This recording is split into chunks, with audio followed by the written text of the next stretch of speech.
তার কভু নাহি রয়। বিপদ নাশিনী মাকে ডাকো হৃদয়েতে, অন্তিমেতে স্থান মাতা দিবে চরণেতে। বিপদ নাশিনী ব্রত সমাপ্ত হইল, প্রণতি করিয়া সবে দুর্গা দুর্গা বলো। ব্রত পাঠ যে বা করে, যে বা শোনে, কভু তার বিপদ না হয়। বিপদ নাশিনী তারে সদা রক্ষা করে, আনন্দে সেজন সদা রয়। পুত্র যার নাই গৃহে, সে যদি সন্তান চাহে, ধ্রুব তার সুসন্তান হয়।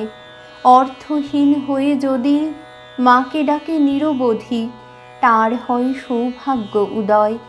দুর্গম কানন পথে কিংবা শত্রু উৎপাতে, কিংবা পরে রাজার কোপেতে, বিপদ নাশিনী মাকে কায় মনে যদি ডাকে, বিঘ্ন তারে না পারে স্পর্শ।